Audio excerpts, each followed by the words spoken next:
শিবরাত্রির দিন আমরা জল ঢালতে বেরিয়ে পড়েছিলাম, মানে মা, আমি আর বোন। আমি একটা শাড়ি পরে নিয়েছিলাম, দেখতেই পাচ্ছ। রাস্তা দিয়ে যাচ্ছিলাম। আমাদের এখানে না ভীষণ পুজো হয়, দেখো।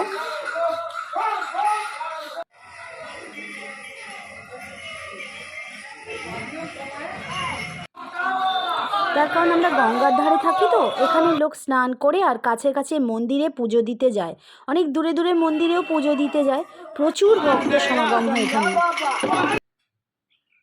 তো আমরা মন্দিরের দিকে চলে গেছিলাম। মন্দির খুব সুন্দর করে সাজানো হয়েছিল, লাইট দিয়ে খুব সুন্দর করে ডেকোরেশন করে সাজানো হয়েছিল। আর লোকাল প্রচুর ভক্ত মানুষ এখানে এসে পৌঁছেছিলেন। তো শিবরাত্রির পুজোটা চারভাবে, মানে দিনের মধ্যে 4টে প্রহর থাকে শিবরাত্রির পুজো।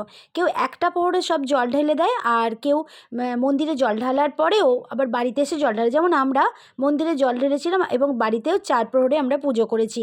তা প্রচণ্ড ভিড় হয়ে যায় মন্দিরে, এই জন্য 6জন করে ঢোকানো হচ্ছিল। তো আমাদের তাড়াতাড়ি ঢুকিয়ে দেওয়া হয়েছিল, মানে মা, আমি, বোন একসঙ্গেই পুজো করে নিয়েছিলাম। তো 3জনে 3 দিকে দাঁড়িয়েছিলাম। প্রথমে জল ঢাললাম, তারপরে তোমার বিভিন্ন রকম যেগুলো কিনেছিলাম আর কি শিব ঠাকুরের জন্য, সেগুলো দিয়ে আমরা পুজো করলাম। পুজো খুব সুন্দরভাবে হয়ে গেছিলো আমাদের। তারপর ওখান থেকে একটু কালী মন্দিরে গেছিলাম। এখানে খুব সুন্দর বাতি ফাতি জ্বালানো হয়েছিল, খুব সুন্দর লাগছিল জায়গাটা। আর এমনি শিবরাত্রির দিন না মনটা খুব ভালো হয়ে যায়।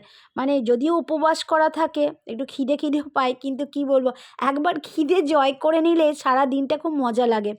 তারপর ওখান থেকে আমরা কিছু ছবি টবিও তুলে নিয়েছিলাম। তারপর দেখলাম প্রচুর মানুষের ভিড় হয়েছে। আর এরকম ভিড় হলেই তো খুব মজা লাগে না, প্রচুর মানুষ আছে, পুজো অর্চনা হয়, খুব ভালো লাগে। তারপর ওখান থেকে আমরা বেরিয়ে ওখান থেকে আরও 2-3টে মন্দির আছে, মানে ওই যেটা আর কি মেন মন্দির, সেখান থেকে বাবা ঠাকুরের মন্দির আছে, আর রয়েছে মা কালীর মন্দির। তো আমরা 3টে মন্দিরে দর্শন করেছিলাম। তারপর কালী ঠাকুরের কাছে গিয়ে কিছু পিকচার তুলে নিয়েছিলাম। বোন আর আমি খানিকক্ষণ দাঁড়িয়েছিলাম, তারপর বাড়ি ফিরে এসেছিলাম। বাড়ি ফিরে কিছু ফল প্রসাদ খেয়েছিলাম।